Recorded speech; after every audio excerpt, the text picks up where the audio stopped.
Okay, we'll start with the Mangala Charan.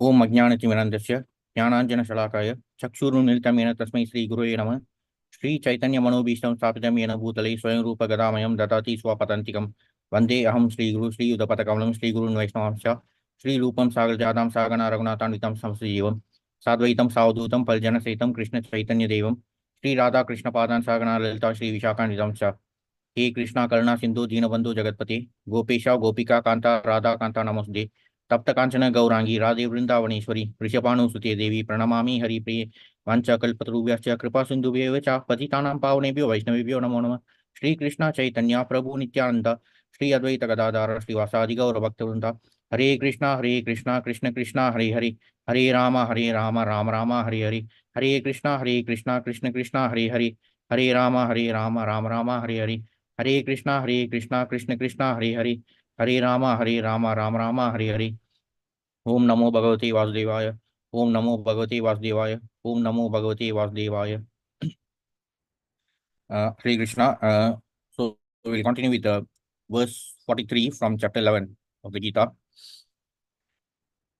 So this part is the part where Arjuna, after seeing Lord Krishna's Vishwarupa Darshan, he uh, he asked regarding the mission of Lord Krishna. And when Lord Krishna said in 11.32 and 33 that uh, he has descended to destroy the miscreants, now Arjuna is praising the Supreme Lord, and also after knowing the truth about the Supreme Lord, he also apologized for uh, thinking of Lord Krishna as his cousin and friend. So there was the change in Arjuna's mellow. So this is the continuation of that part where Arjuna is still speaking to Lord Krishna and praising the Supreme Lord.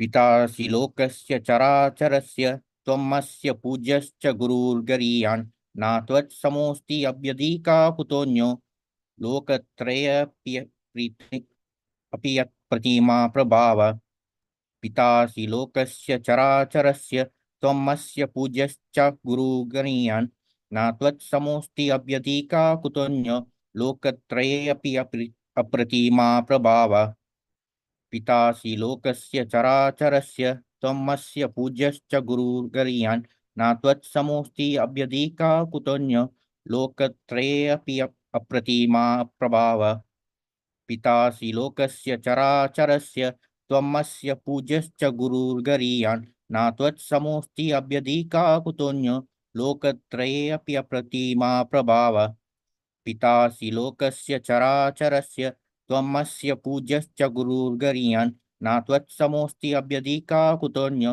लोकत्रयेऽपि अप्रतिमा प्रभाव. Okay. Can recite? Can I try, Prabhu? Okay, sure, bro.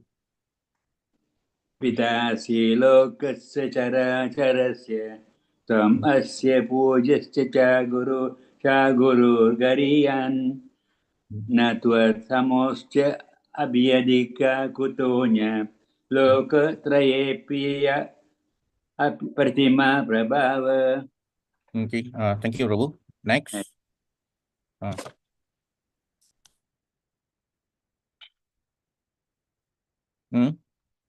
Okay, next.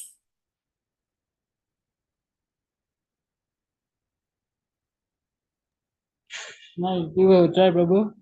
Yeah, sure.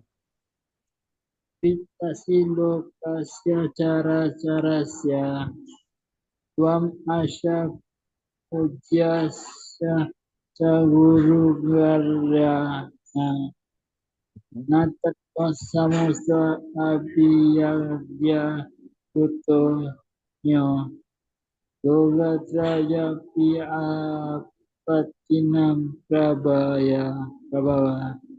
Okay, thank you, Prabhu. Synonyms. Pita, the father. Asi, you are. Lokasya, of all the world. Chara, moving. Acharasya, and non-moving. Tvam, you are. asya of this puja, worshipable, cha also guru, master, gariyan, glorious, na never, tvat samaha, equal to you, asti, there is, abhyadika, greater, kuta, how is it possible, anya, other, lokatraye, in the three planetary systems, api also, apratima prabhava, O immeasurable power. Translation: you are the father of this complete cosmic manifestation of the moving and the non-moving. You are its worshipable chief, the supreme spiritual master. No one is greater than you, nor can anyone be one with you. How then could there be anyone greater than you within the three worlds, O Lord of immeasurable power? What are the three worlds mentioned here? The three worlds. Upper, middle, and lower. Yeah, thank you, Ru. Yeah. So apart from that, Arjuna is also describing the Supreme Lord uh, in terms of his attributes, like he is the father of the complete cosmic manifestation, and he is the only worshipable chief, the supreme spiritual master. So in the purport, Srila Prabhupada has given detailed explanation for each of these attributes as mentioned by Arjuna. The Supreme Personality of Godhead, Krishna, is worshipable as a father, is worshipable for his son. He is the spiritual master because he originally gave the Vedic instructions to Brahma, and presently he is also instructing Bhagavad Gita to Arjuna. Therefore, he is the original spiritual master, and any bona fide spiritual master at the present moment must be a descendant in the line of disciplic succession stemming from Krishna. Without being a representative of Krishna, one cannot become a teacher or spiritual master of transcendental subject matter. Okay, first of all, Lord Krishna is termed as the uh, worshipable father. Indeed, he is the supreme father. So, from the Gita, are there any other verses in which Lord Krishna is mentioned as the father? There are verses in which he, even in this chapter, Arjuna himself mentioned that he is the father, the supreme father, and there are other verses from other chapters in which um, Krishna himself uh, describes that he is the supreme father of all the creation. So, are there any other verses in which Lord Krishna says that he is the father? He's a seed-giving father, Prabhu. Yeah. From which verse, Prabhu? I don't remember. Oh, it's okay. So from chapter 9, 9.17, Krishna says, Pitaham asya jagato, mata data pitamaha, vedyam pavitram omkara, rik sama yajur yevacha. So this is one of the verse in which from chapter 9, Krishna says, I am the father of this universe, the mother, the support, and the grandsire. I am the object of knowledge, the purifier, and the syllable Om. I am also the Rik, Sama, Yajur Vedas. So this is from 9.17. Krishna says, Pitaham asya jagato.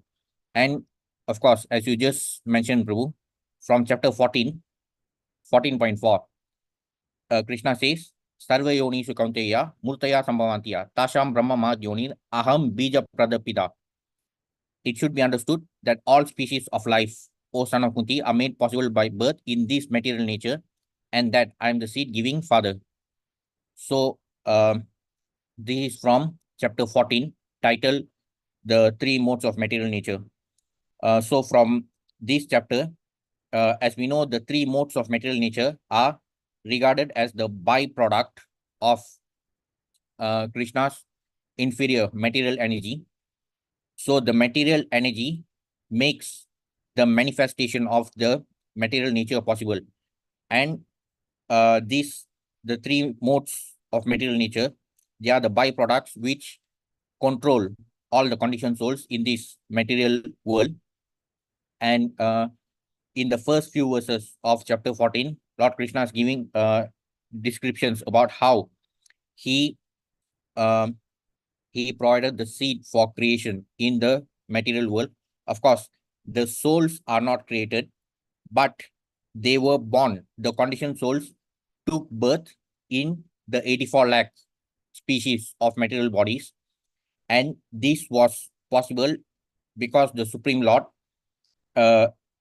acts as the seed-giving father in this material nature. In the material manifestation, the living entities do not actually the term of taking birth refers to the transmigration of the soul in the 84 lakh species of material bodies.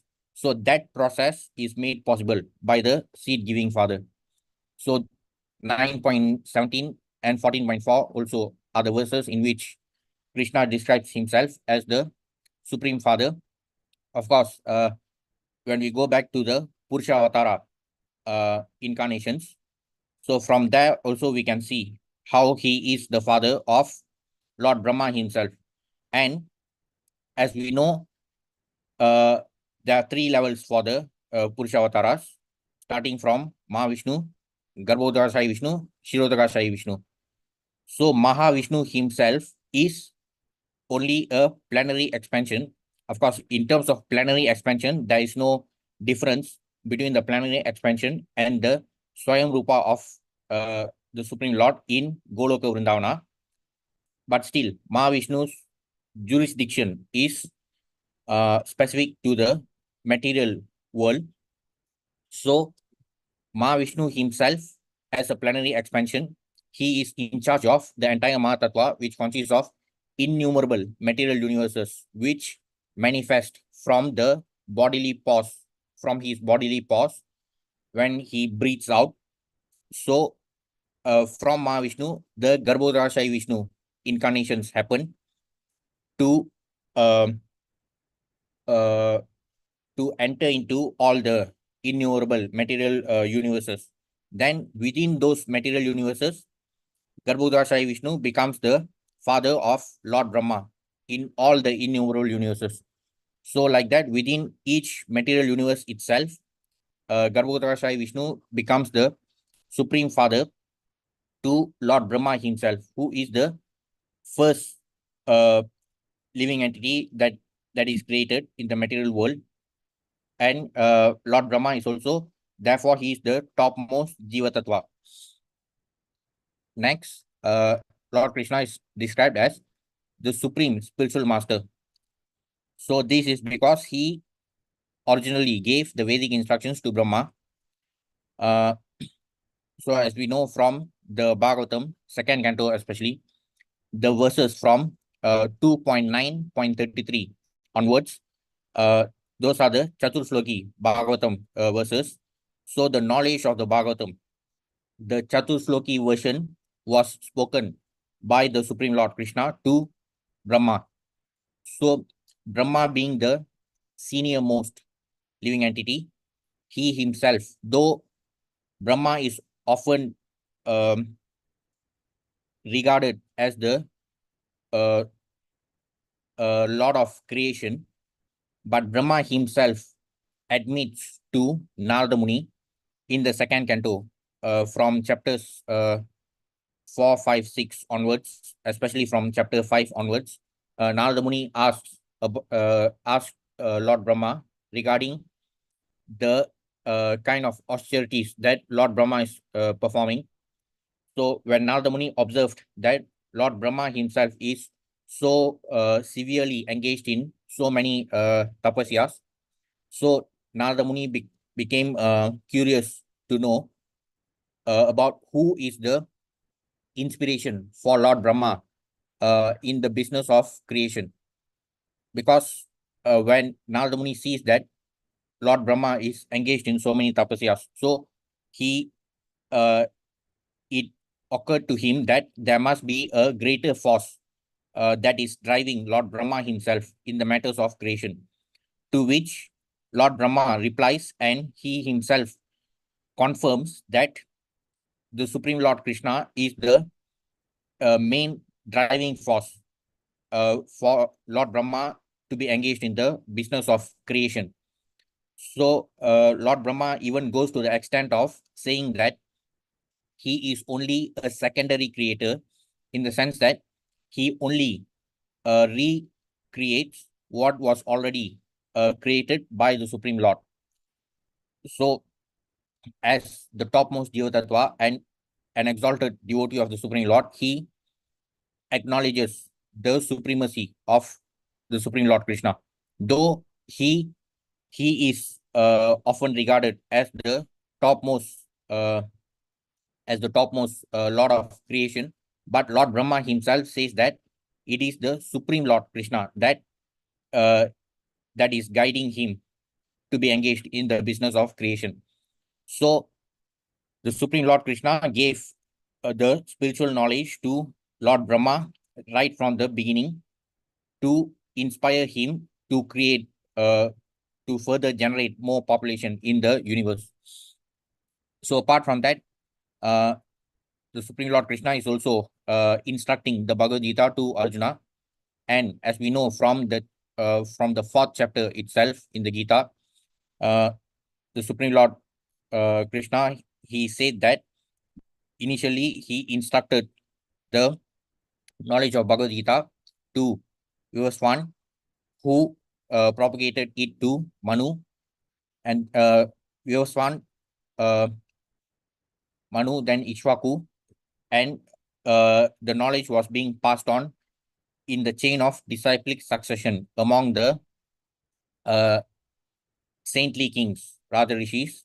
However, in due course of time, the chain of disciplic succession was broken, and therefore, the Supreme Lord, after descending to the material world, he reinitiated the chain of disciplic succession by presenting the transcendental teachings of the Gita to Arjuna. And the Supreme Lord also mentioned regarding the specific reasons why he chose Arjuna to receive the knowledge of the Gita, as he mentions in Gita 4.3, Bhakto Sime Saka Cheti, Rahasyam Etad Uttamam. So he mentions to Arjuna that since you are my devotee and my dear friend, so I'm delivering this knowledge to you. So this spiritual knowledge, actually not just spiritual knowledge, every knowledge, because the word Veda itself means knowledge. So Veda covers the supreme spiritual knowledge and also all the different branches of material knowledge that are important for the society based on Varnashrama Dharma. So the major difference of the Vedic education system compared to the current so-called modern education system is that the ancient Vedic education system was, though there was emphasis on material education, but it was organized in such a way that it provided for the students to also realize the supreme spiritual knowledge. However, in the current so-called modern education system, it only provides the material knowledge, which does nothing but teaches us about how we can become better than cats and dogs in the business of eating, sleeping, mating, and defending. And therefore, the current so-called modern education system, it is a wonderful way for us to completely forget the purpose of our current existence as human beings in this material world. So it is a very good way to help us to miserably fail in our current birth. So that is what the so-called modern education system does.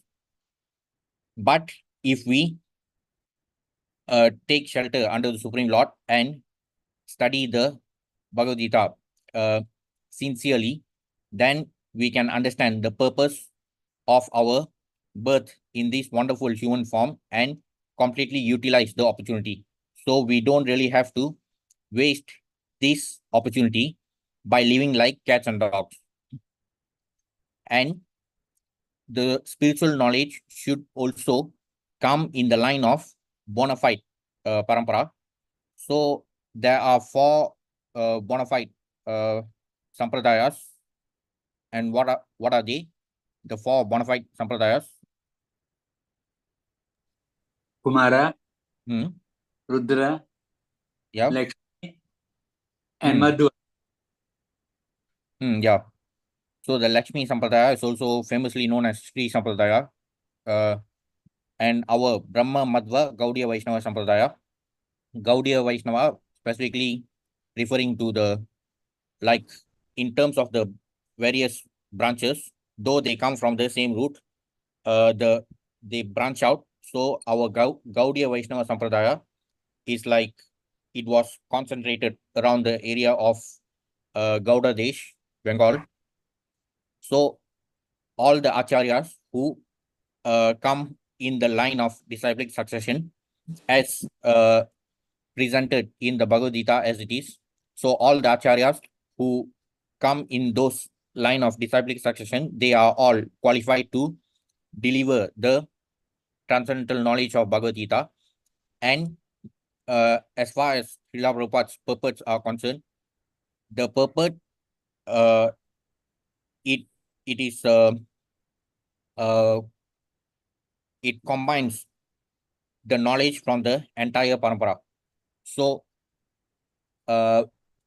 we don't even have to study the commentaries written by all the different acharyas separately. Studying the purports of Srila Prabhupada itself is good enough. Of course, the keyword used here is to study. So even when Srila Prabhupada was around, he was Nescafe. uh, Oh. when Srila Prabhupada was around, he would often emphasize on the importance of studying his purports. So the main difference between studying and reading, as he himself had explained, reading is like when we read newspapers and other mundane subject matters. So that is reading. But when we study the purports, we should study in depth, and also try to, like, we can even cross check between the different verses from different chapters. So to approach the purports in a more analytical way. So that is the importance of studying the purports. So studying the purports of Srila Prabhupada is actually good enough, because we are getting the knowledge given by all the acharyas in the entire parampara. So it is important to receive knowledge from a bona fide acharya who comes from a bona fide parampara. The easiest way to identify a bona fide acharya uh, is to know about his origin, whether he is coming from a bona fide parampara. So in all of Srila Prabhupada's books, there is the info about the author, about Srila Prabhupada, about his entire life history, and how he uh, entered Krishna consciousness. So not just for spiritual knowledge, even when we study books related to material knowledge, it is best to always check the background of the author, especially in matters related to history, because this is especially important for Indians. The biggest irony about our Indian society is that whenever we go to any bookstore, we can search for books titled uh, History of India, or any book title related to the history of India. And the biggest irony is that we will find all these books written by Western authors, especially the British authors, the ones who enslaved India. So that is the biggest irony of our Indian society. And we also know that though India was supposed to have become independent on 15th August 1947, uh, again, ironically, uh, Lord Mountbatten was appointed as the first Governor General in a so-called independent nation. So that was again another misfortune, because uh, Indians were never really good at identifying the true leaders So because of that, even regarding the history of India, it was all written by historians and court historians who were always subservient to the colonizers, even after the so-called independence. So nowadays also, when we go to buy any books related to the history of India, we'll either find the names of some Western authors, particularly the British authors, or uh, the books are mostly written by the court historians who have done nothing but distort the entire history of India. So even when we buy books related to material knowledge, or especially history books, it is best to identify the background of the author. Otherwise, uh, there's really no need to waste money studying the so-called history books written by distortions and court historians. So even when we gain knowledge, it is important to identify the source of knowledge so that we don't waste our time. So even for material knowledge, it is important to know the source. So it is even more important when it comes to gaining spiritual knowledge. And therefore, we have to clearly identify the background and the background of the Acharya, whether he is bona fide or not. Without being a representative of Krishna, one cannot become a teacher or spiritual master of transcendental subject matter. So Srila Prabhupada, as he mentioned, even when he was alive, when he was present in this material world, many devotees and his direct disciples, they were often saying that we wish to have more personal and direct association with you. They wanted to like always meet Srila Prabhupada face to face and interact with him. However, uh, he was not very favorable with this so-called personal face-to-face interaction. He often said that you can always associate with me simply by reading my books. I will always remain alive in my books. So whenever we study Srila Prabhupada's books, not just Bhagavad Gita as it is and Srimad Bhagavatam, even when we study his small books, so even during that time we are associating with Srila Prabhupada. The Lord is being paid obeisances in all respects. He is of immeasurable greatness. No one can be greater than the Supreme Personality of Godhead, Krishna, because no one is equal to or higher than Krishna within any manifestation, spiritual or material. Everyone is below him. No one can excel him.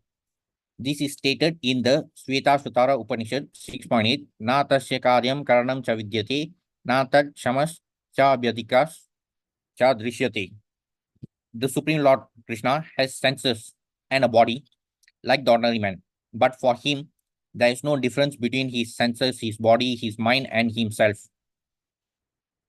So this is regarding the conception of body and soul only for the conditioned souls. There is the distinction between the material body and the spirit soul. This applies only to us. But for the Supreme Lord, who has his transcendental body, there are also descriptions about the transcendental body of the Supreme Lord in Ishopanishad. Like there are descriptions about how his body is not material. He does have a body, but he does have a body and form, but it is transcendental, completely unlike the material body of ours. And therefore, for him, there is no difference between his body and soul. But for us, the conditioned souls, our material body, which is completely vulnerable to destruction, is the exact opposite of our spirit soul.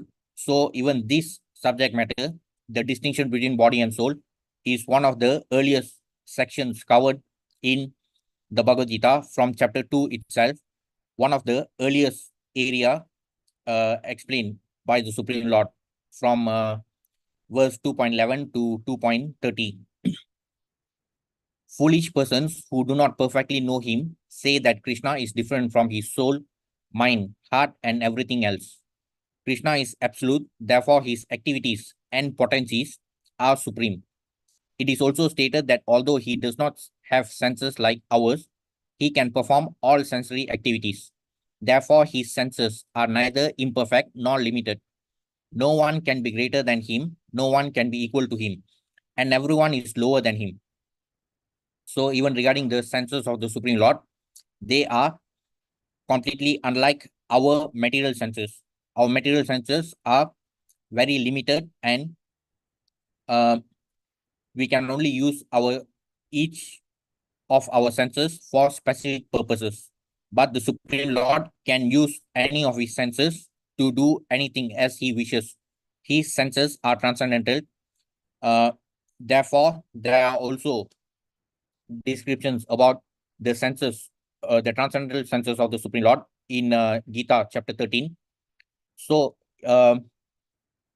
in the school of impersonalism, and those who propagate this notion of the individual spirit soul being equal to the super soul, so all that misleading notions are completely contradictory to what the Supreme Lord has mentioned directly in the Gita itself.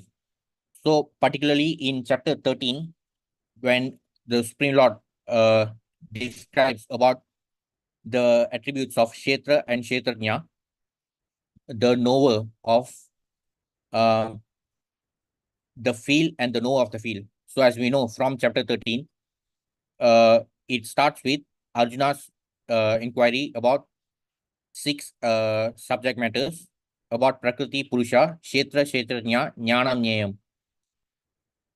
Prakriti, nature; Purusha, enjoyer; field, Kshetra; Kshetrajna, the knower of the field; Jnanam, Nyayam, knowledge and object of knowledge. So chapter 13 begins with Arjuna's questions regarding these 6 subject matters. So in the entire chapter 13, the Supreme Lord provides detailed explanation regarding these 6 areas. So, first of all, the Supreme Lord says that the body of every individual spirit soul is called the field, and one who knows the body is the knower of the field. So every individual spirit soul who is embodied like us, though we are individual spirit souls, we are still embodied in this material body. So we are the knowers of our own body. We are the knowers of our own field. However, the Supreme Lord also mentions that he is the knower in all bodies. And to understand this body and its knower is called knowledge. Then the Supreme Lord continues to explain about the areas of knowledge, particularly in verses 8 to 12. He talks about 20 aspects that are regarded as true knowledge. And then he also proceeds to explain regarding the distinction between the attributes of the individual spirit soul and the super soul. So, like in verse 15 of the 13th chapter, the super soul is the original source of all senses, yet he is without senses. He is unattached, although he is the maintainer of all living beings. He transcends the modes of nature, and at the same time, he is the master of all the modes of material nature. So, this entire material creation is merely a byproduct of the Supreme Lord's inferior material energy. And we are all, as conditioned souls, we are all bound by the 3 modes of material nature. However, since the Supreme Lord is the source of both the superior energy and inferior energy, he himself is the source of the Antaranga and Bahiranga Shakti.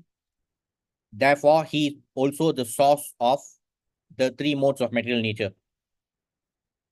So apart from that, this entire material creation, the 24 Ma Tattva elements, they are also part of the inferior material energy. So our senses, like our 5 working senses, 5 knowledge gathering senses. These senses are also part of the Mahatattva elements. So all our senses are material, but the Supreme Lord has his senses that are transcendental. Therefore, it is absolutely ridiculous to say that every individual spirit soul is equal to the Supreme Brahman.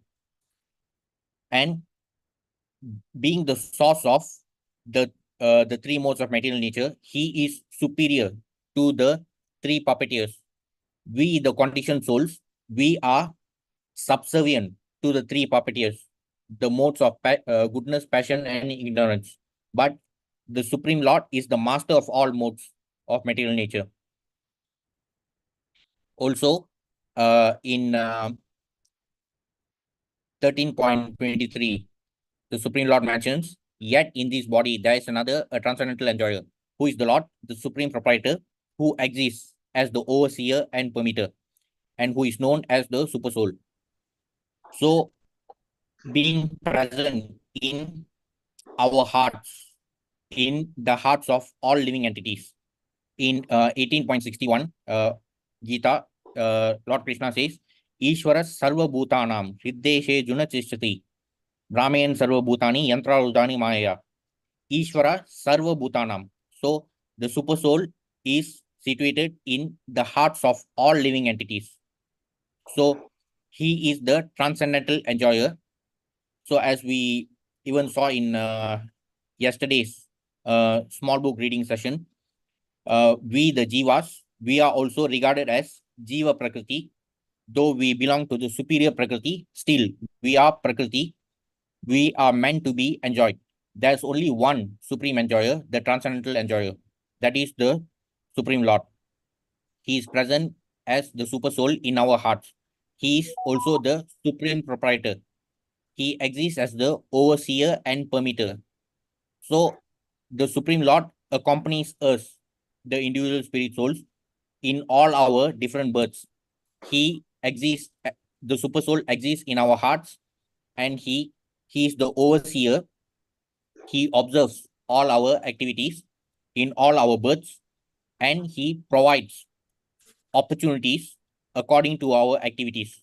So since we have obtained this human form of life in this birth, it simply means that in our previous births, we were performing favorable activities that led us to getting this opportunity.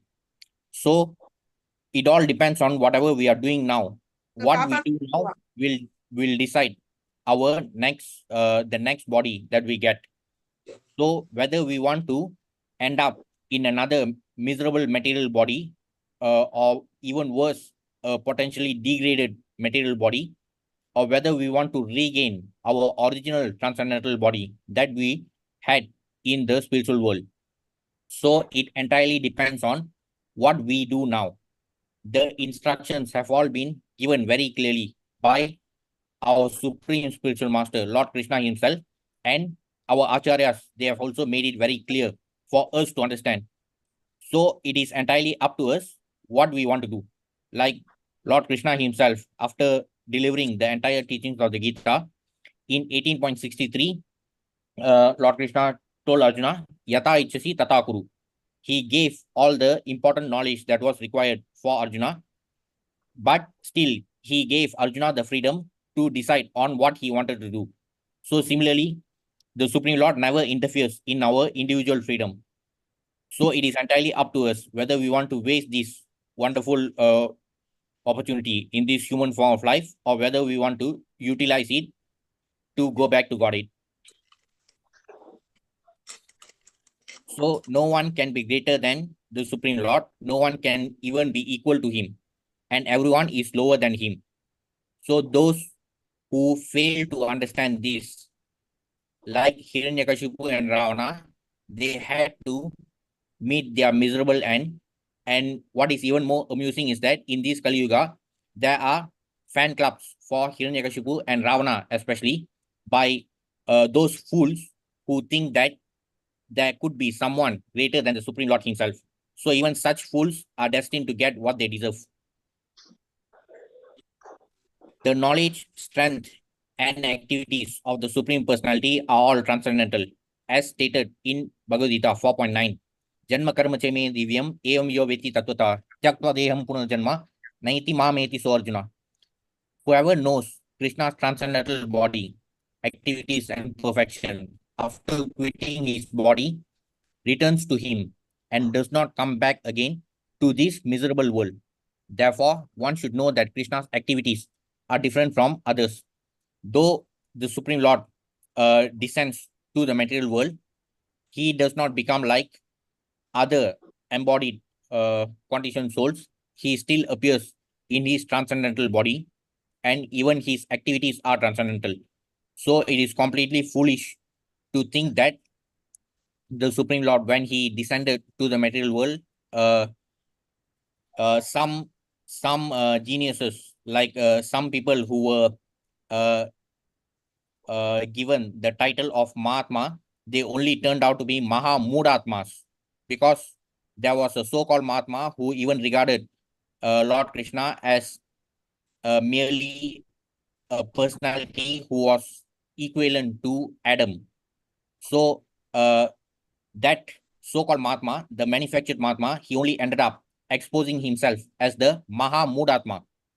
So this is exactly what Lord Krishna himself said about such fools. In 9.11, Lord Krishna himself said, Avajanati mam muda manushim tanuashritam parambhavam ajananto mama bhuta maheshwaram. Fools deride me when I descend in the human form. They do not know my transcendental nature as the Supreme Lord of all that be. So there was this manufactured Mahatma who exposed himself to be a Maha Mudatma, as because he described Lord Krishna as some merely another personality who was equivalent to Adam, and therefore he completely fits into this description given by Lord Krishna himself in Gita 9.11. Whoever knows Krishna's transcendental body, activities, and perfection after quitting his body returns to him and does not come back again to this miserable world. So this is the qualification required for us to go back to Godhead. So those who follow the misleading notions given by the Maha Mudatmas, such people will not be qualified to go back to Godhead. And that's why, again, it is important to know where we are getting the source of spiritual knowledge. Only when we follow the knowledge from a bona fide parampara, only then we get the right knowledge. Otherwise, we'll only end up studying the garbage written by Maha Mudatmas, and we can never be qualified to go back to Godhead. Therefore, one should know that Krishna's activities are different from others. The best policy is to follow the principles of Krishna. That will make one perfect. It is also stated that there is no one who is master of Krishna. Everyone is his servant. So even when you look at the Jiva Prakriti and Mahat Prakriti, so we as the living entities, though we are superior to the material Prakriti, still we also come under the category of Prakriti, though we are regarded as superior since we have consciousness. The material nature is devoid of consciousness, but still we still belong to the category of the enjoyed, and therefore we are always meant to be servants. Our blunder of wanting to be enjoyers and controllers made us to end up in this miserable place. So only by understanding our original constitutional position, that we are meant to be servants of the Supreme Lord, only that will make our human life perfect. It is also stated that there is no one who is master of Krishna, everyone is his servant. The Chaitanya Charitamrita, Adi Love 5.142 confirms, Ekaleshwara Krishna Arasabha Bhritya, only Krishna is God and everyone else is his servant. Everyone is complying with his order. There is no one who can deny his order.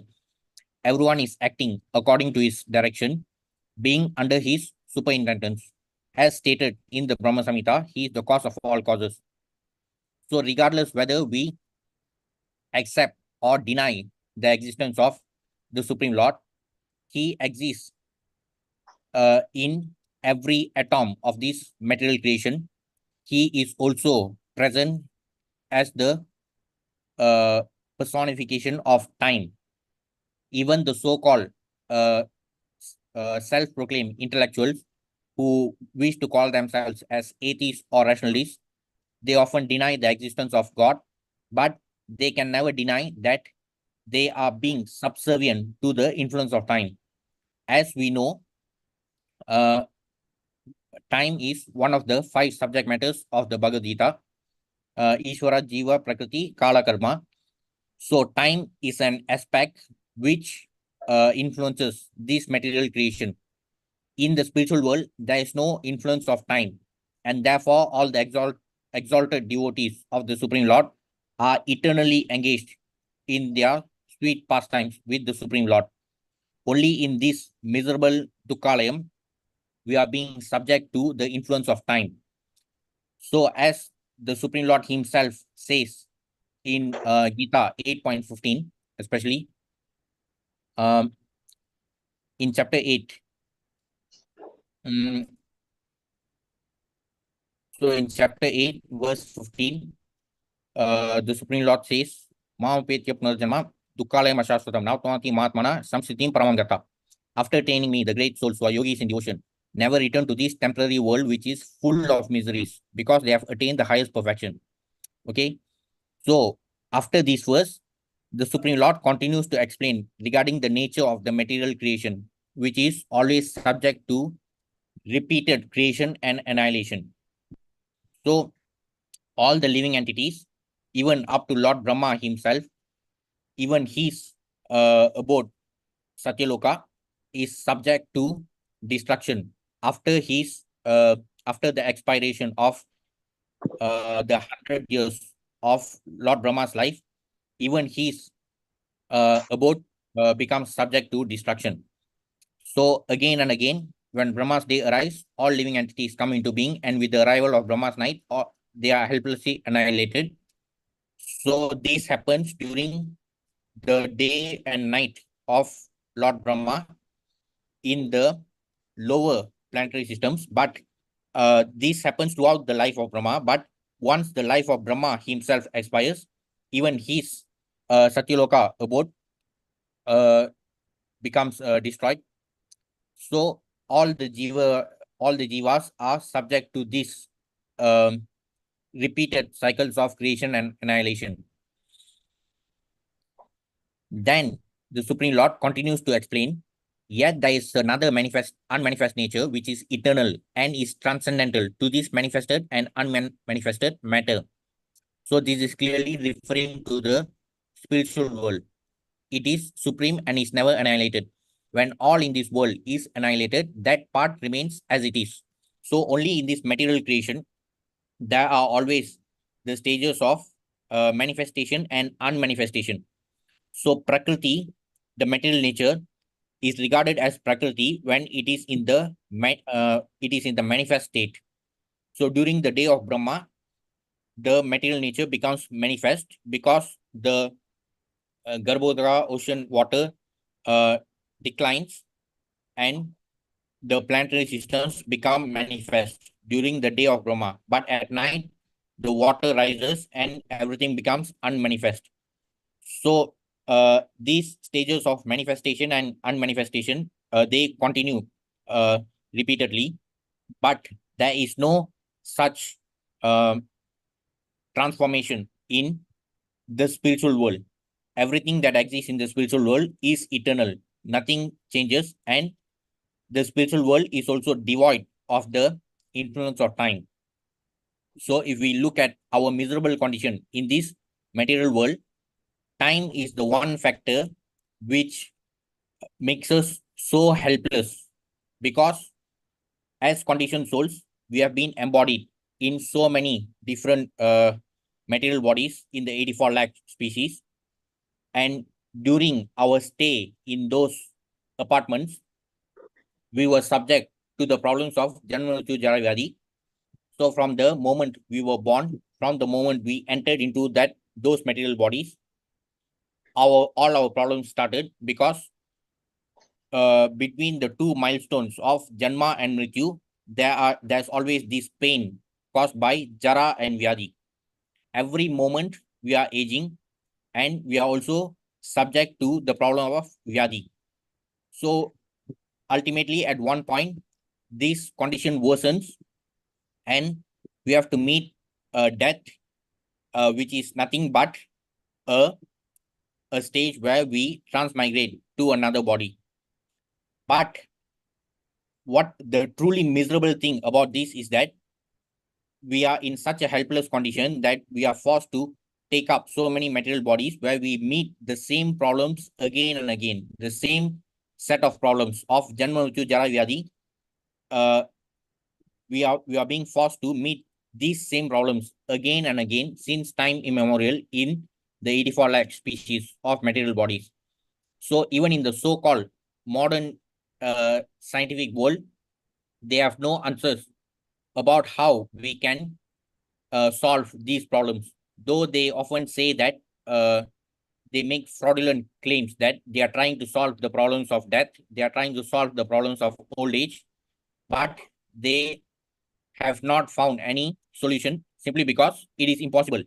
Though they are foolishly claiming to solve those problems, the ironical thing about these so-called scientific inventions is that whenever we start to solve a problem scientifically, what we actually do is that we are trying to solve one problem.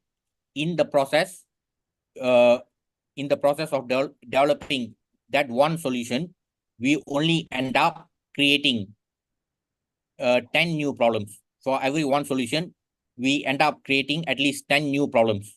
So that is the most amusing part of this so-called modern science. And the so-called intellectuals, they are saying that someday they will be able to solve the problems of Janma, Mrityu, Jara, Vyadi. But despite all the so-called scientific advancements that have taken place, we can clearly see that all the healthcare systems, even in the so-called developed nations, they are unable to cope with the problems of Vyadi, especially after what happened in 2019 and 2020. The entire world is still reeling under this pressure, and still the so-called scientific community, they are saying that they are going to solve all these problems. So that is the miserable condition of this material world. But the spiritual world is devoid of all these problems. So the truly intelligent persons will only think about how we can liberate ourselves from this miserable Dukkalayam. 8.21, that which the Vedantis describe as unmanifest and infallible, that which is known as the supreme destination, that place from which, having attained it, one never returns. That is my supreme abode. So in 8.21, the Supreme Lord says, Avyakto akshara iti uktas tammao paramam gatim yam prapya na nivartante taddama paramam mama. Avyakta akshara. So the Supreme Lord describes that his transcendental abode is Avyakta and Akshara. Avyakta, unmanifest; Akshara, infallible.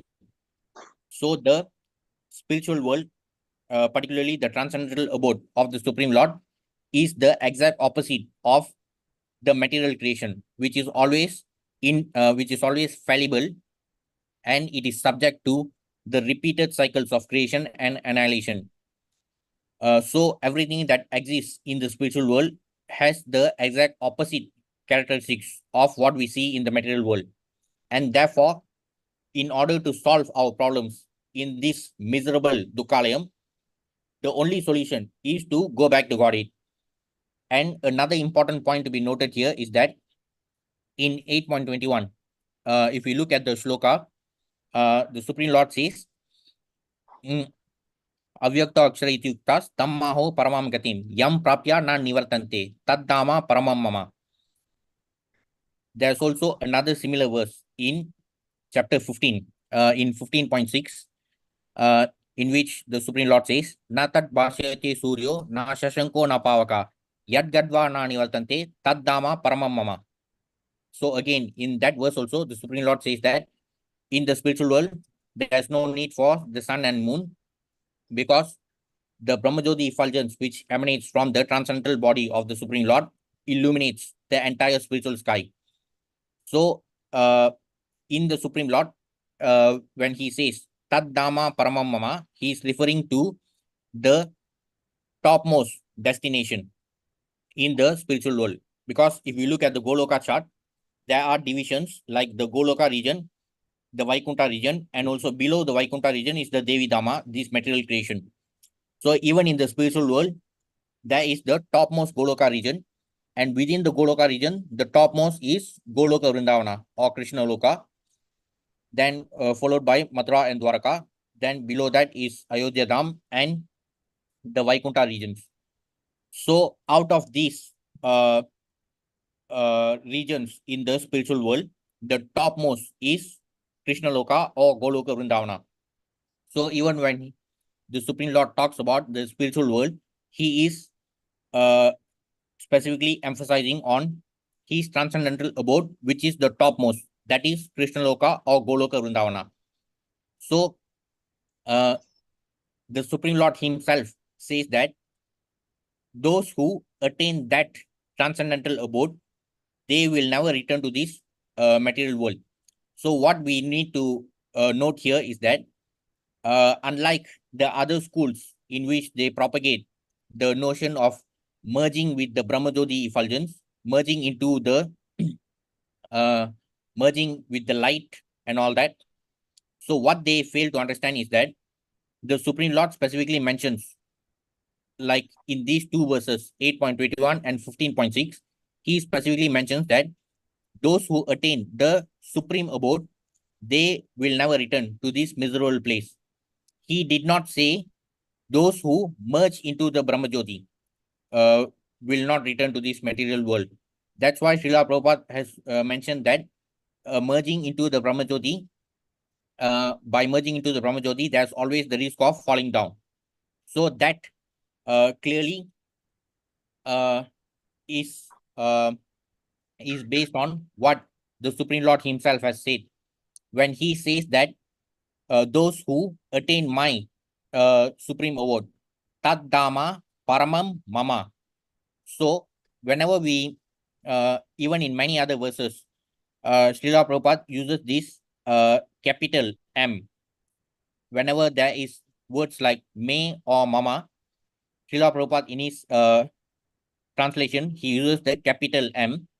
So when we study the words of Krishna, the words which he spoke exactly, we can clearly see that Krishna was talking in terms of the topmost realization of the absolute truth, that is the Bhagavan realization. That is why he is talking about my supreme abode. Even in verses like 9.34 and 18.65, like in 9.34, Lord Krishna says, Manmana Bhava Mat Bhakto, Madhyaji Mam Namaskuru, Mame Vaishasi Yuktvayavam, Atmana Mat Parayanaha. Then in 18.65, he says, Manmana Bhava Mat Bhakto, Madhyaji Mam Namaskuru, Mame Vaishasi Satyam Te Pratijani Priyosimi. Manmana Bhava Mat Bhakto. So even in the translation of those verses, Srila Prabhupada uses the capital M. So that specifically refers to the personality of Godhead. So it is related to the topmost realization of the absolute truth, the Bhagavan realization. So even when the Supreme Lord talks about his transcendental abode, he clearly says, Tad Dhamma Paramam Mama, that is my supreme abode. So even the Supreme Lord talks in terms of the topmost level of realization, the Bhagavan realization. So for those who aim for the lower levels like impersonal Brahman realization or Paramatma realization, what they fail to understand is that the Supreme Lord guarantees that those who attain his supreme abode, they will not return to the material world. So it is best for us to avoid all other risky and useless efforts, and by focusing on the topmost realization, we can attain the topmost destination, as the Supreme Lord himself has mentioned. Whenever we discuss with people from other schools of thought, so if we tend to discuss with them using Srila Prabhupada's purports or our Acharya's commentaries, so if we try to discuss with the commentaries, they might say that we are biased because we are following our own commentaries. So it's okay. Simply when we refer to the exact words spoken by the Supreme Lord himself, he himself says, Tad Dhamma Paramam Mama, Manmana Bhava Mad Bhakto. He himself is referring to the personality, his own personality.